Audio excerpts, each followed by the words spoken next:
Hello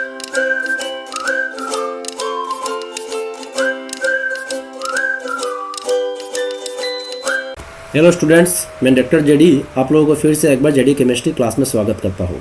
ठीक है, आज मैं आप लोगों के साथ और एक नया टॉपिक डिस्कस करने जा रहा हूँ, जो कि है सॉलिड स्टेट चैप्टर का relationship between radius of tetrahedral void and radius of atoms in close packing. हम लोगों ने पिछले वीडियो में हम लोगों ने डिस्कस किया था relationship between radius of octahedral void and radius of atoms in close packing.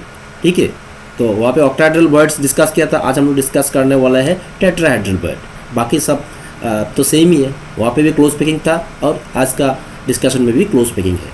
तो जिन्होंने मेरा पिछला वीडियो देखा नहीं, उनसे मेरा रिक्वेस्ट है कि आप लोग वो देख लीजिएगा। ठीक है, इनफैक्ट मैंने हर एक डिस्कशंस का पूरा प्लेलिस्ट मैंने ऊपर डिस्क्रिप्शन बॉक्स में भी और आई बटन पे भी दे रखा है। ठीक है, वो आप लोग देख लीजिएगा क्लिक करके। ठीक है, तो चलो हम लोग बिना देरी करते हुए टॉपिक्स की ओर आगे बढ़ते हैं। तो आज का टॉपिक है relationship between radius of tetrahedral void and radius of atoms in close packing. ठीक है, तो हम लोगों ने दो टाइप्स ऑफ वॉइड्स पढ़ा था। वो दो टाइप्स ऑफ वॉइड क्या है? Tetrahedral void and octahedral void. तो हम लोगों ने ऑक्टाहेड्रल वॉइड का रेडियस को लेकर हम लोगों ने कुछ डिस्कशंस ऑलरेडी कर लिया था। ठीक है, तो आज हम लोग डिस्कस करने वाले हैं टेट्राहेड्रल वॉइड्स को लेकर, है ना। तो टेट्राहेड्रल वॉइड वो कैसा होता है उसको हम लोग समझने के लिए हम लोग ऐसा एक क्यूब को कंसिडर करते हैं। देखिए, ऐसा क्यूब को कंसिडर करते हैं। ये क्यूब में देखिए, ये जो ब्लू जो स्पेयर है, ये ब्लू स्पेयर आपका हो गया टेट्राहेड्रल वॉइड। तो ये ब्लू स्पेयर टेट्राहेड्रल वॉइड हो गया and this blue sphere is surrounded by, you can see, 4 spheres denoted by yellow coloured और represented by yellow coloured spheres. तो आप लोग ये सोच रहे होंगे कि इनमें तो डिस्टेंस, ये स्पेयर्स में जो डिस्टेंस बहुत ज़्यादा है, तो ये जो टेट्राहेड्रल वॉइड है, ये वॉइड भी तो ऐसा लग रहा है कि वो एक स्पेस में है कि नहीं? तो इतना डिस्टेंस ज़्यादा कैसा है? वो तो नहीं हो सकता, ऑब्वियसली वो नहीं हो सकता।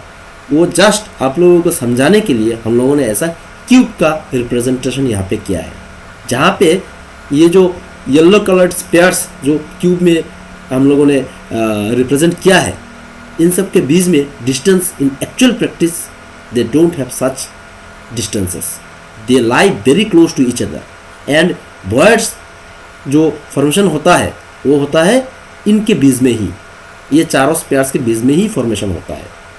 तो आप लोग देख सकते हैं कि ये जो चारों जो स्पेयर्स है येलो कलर्ड का, ये चारों spheres they take the shape of what? A regular tetrahedron.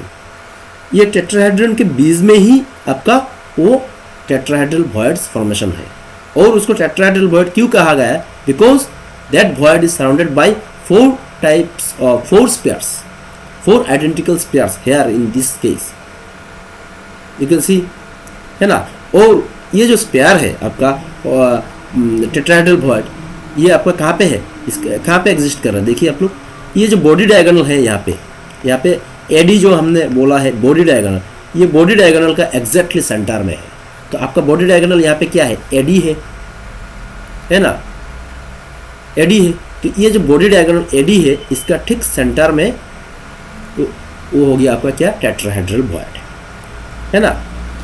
तो यहाँ पे और एक चीज़ मैंने मेंशन किया है, वो क्या है? आपका फेज डायगोनल, वो है आपका एसी।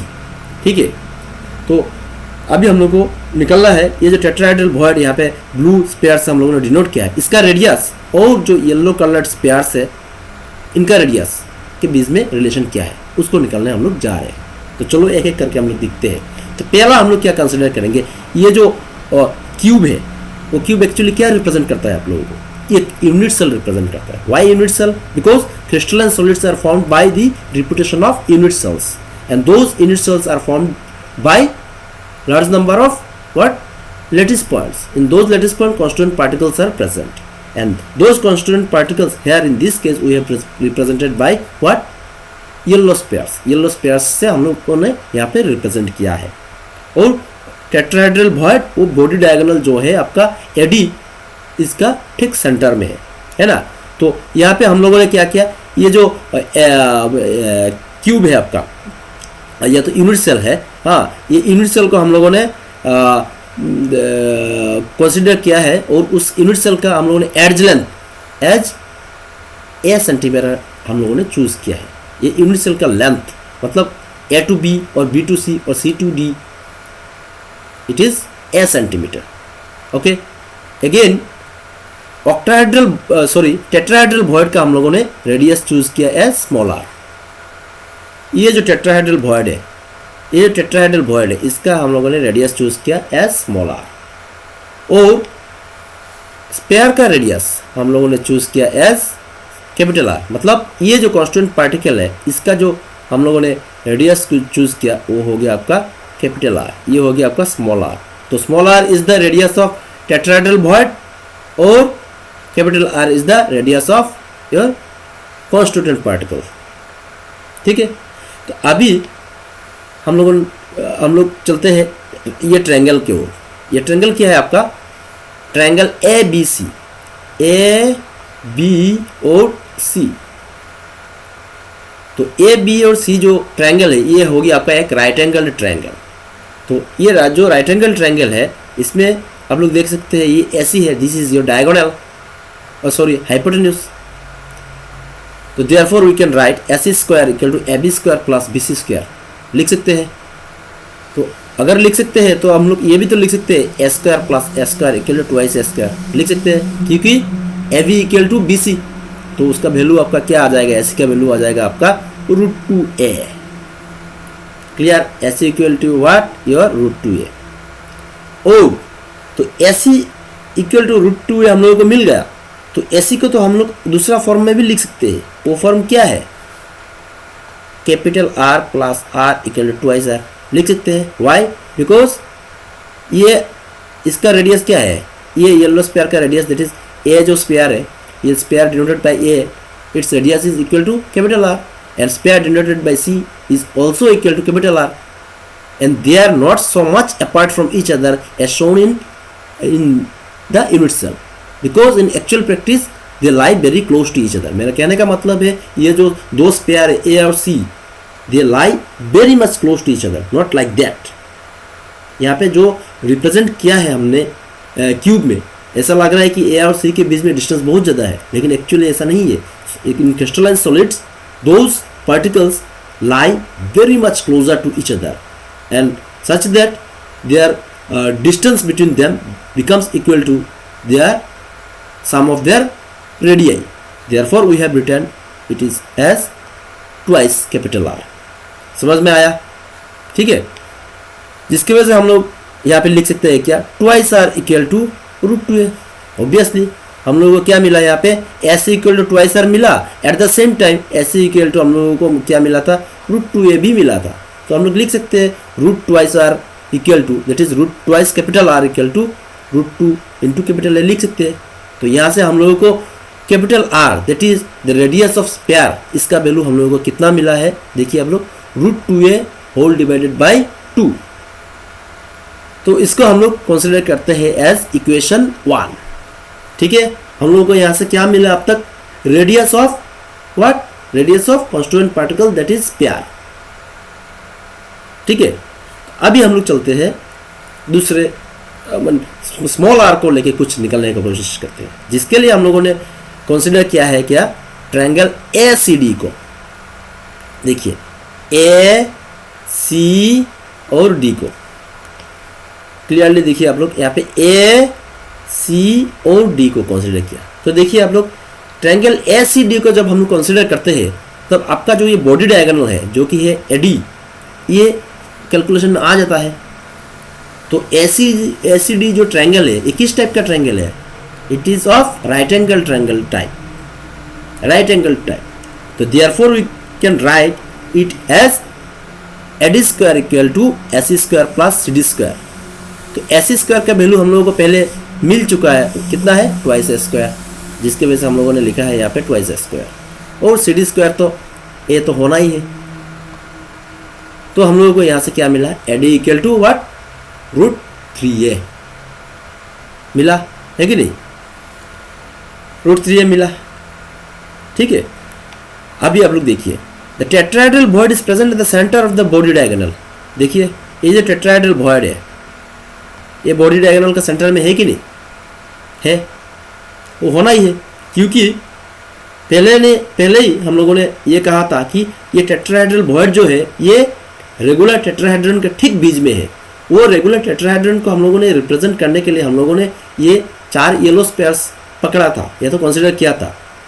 तो उसका सेंटर एग्जैक्टली कहाँ पे होगा? तब ये जो बॉडी डायगोनल होगा उसी का सेंटर भी तो होना चाहिए, है कि नहीं? है कि नहीं? तो अभी आपका देखिए ये टेट्राहेड्रल वॉइड और जो ये जो येलो स्पेयर है, मान लीजिए कैपिटल ए, इनके बीच में डिस्टेंस क्या है? खुद सोचिए। इनके बीच में आपका इसका अगर रेडियस कैपिटल आर है, इसका अगर स्मॉल आर है, तो इसका डिस्टेंस क्या होगा आपका? Capital R plus small R, है ना? तो जिसके वजह से हम लोगों ने इसको ऐसा लिखा है, capital R plus small R लिखा है कि नहीं? तो capital R plus small are is the distance between this yellow sphere A sphere and this tetrahedral void, है कि नहीं? तो this distance is also the half of AD, therefore we have written it as AD by 2। ठीक है, समझ में आया आप लोगों को? तो एडी का वैल्यू हम लोगों को पहले मिल चुका है, वो क्या है आपका? √3 है। तो एडी का वैल्यू हम लोगों ने यहाँ पे बैठा दिया। तो बिठाने के बाद हम लोगों को क्या मिला यहाँ पे? √3a/2। ये इसको हम लोग दे देते हैं एज इक्वेशन 2। क्लियर, समझ में आया है ना? अभी हम लोग ये जो इक्वेशन 1 और इक्वेशन 2 हम लोगों को जो मिला है, इन दोनों को यूज करके हम लोग या तो कंबाइन करके कुछ भी करके कोई एक ऑपरेशन करके हम लोग रिलेशन निकालेंगे। Capital R that is the radius of spheres और कांस्टेंट पार्टिकल, और radius of tetrahedral void that is small R के बीच में। ठीक है, तो अब वो ऑपरेशन क्या करेंगे? हम लोग डिवाइड करेंगे। किससे? इक्वेशन 2 को इक्वेशन 1 से डिवाइड कर देंगे। तो capital R plus small R whole divided by small R, sorry capital R. तो कैपिटल आर प्लस आर का वैल्यू क्या है? देखिए आप लोग, कैपिटल आर प्लस आर का वैल्यू क्या है? √3a whole divided by 2। देखिए हमने लिखा है यहाँ पे √3a होल डिवाइडेड बाई 2 लिखा है, मल्टीप्लाइड बाई, यहाँ पे मल्टीप्लाई क्यों लिखा है वो आप लोग समझ जाएंगे, क्योंकि ये आर का वैल्यू क्या है? कैपिटल आर का वैल्यू क्या है? कैपिटल आर का वैल्यू आप लोग देखिए कहाँ पे लिखा था हमने, ये है √2a होल डिवाइडेड बाई 2। इसका जब आप लोग ऊपर लेके आ जाएंगे तब ये 2/√2a हो जाएगा। लेकिन ये सिंपल मैथमेटिक्स है, यहाँ से इसका वैल्यू निकल कर आता है आपका क्या? √3 डिवाइडेड बाई 2 और √2। तो इसको फर्दर जब हम लोग कैलकुलेशन करेंगे तो इसमें मैथमेटिक्स इन्वॉल्व है, वो आप लोग खुद से कर सकेंगे। तब निकल के आता है आपका क्या? Small R equal to 0.225 into capital R, that is radius of tetrahedral void is 0.225 times of radius of sphere present in close packing, है ना? यानी उसको और विस्तार से अगर हम लोग कहेंगे कि radius of tetrahedral void is equal to 0.225 times radius of the constituent particles present in the crystalline solids of a particular unit cell, है ना? तो हम लोगों ने पिछले जो ये तो प्रीवियस वीडियो के दौरान हम लोगों ने स्टडी किया था, radius of octahedral void is 0.414 times of atoms present in close packing, या तो spheres close in present in close packing, है ना? तो यहाँ पे हम लोग क्या मिल रहा है? 0.225, उसमें क्या मिला था? 0.414, यहाँ पे मिल रहा है हम लोग को कितना? 0.225। ये दोनों फिगर्स हम लोग क्या समझ में आ रहा है? ये समझ में आ रहा है कि tetrahedral void is much smaller than that of your octahedral void, है कि नहीं? वो उसका वैल्यू कितना था? 0.414 एंड दिस इज योर 0.225। तो मतलब tetrahedral void is much smaller than that of octahedral void. समझ रहे हैं आप लोग? अब लोग उसमें मिला था small R equal to 0.414 into capital R, यहाँ पे मिला हम लोगों को small R equal to 0.225 into capital R. इसका मतलब क्या है हुआ, tetrahedral void is much smaller than that of octahedral voids, है कि नहीं। तो ठीक है, तो आज का मेरा डिस्कशन यहीं तक सीमित रहता है और मैं आशा करता हूँ आप लोगों को ये टॉपिक का डिस्कशन समझ में आया। जिन लोगों को समझ में नहीं आया, मेरा उनसे रिक्वेस्ट है आप लोग कमेंट्स कीजिएगा ताकि मैं उसका रिप्लाई दे सकूँ, ठीक है। और आप लोग ये चैनल को आप लोग सब्सक्राइब कर लीजिएगा ताकि हर एक नया टॉपिक का डिस्कशन जब भी मैं लेकर आऊँ उन सब का आप लोगों को नोटिफिकेशन इंस्टेंट मिल जाए, ठीक है। तो मिलते हैं हम लोग नया टॉपिक्स को लेकर नए वीडियो में। Thank you.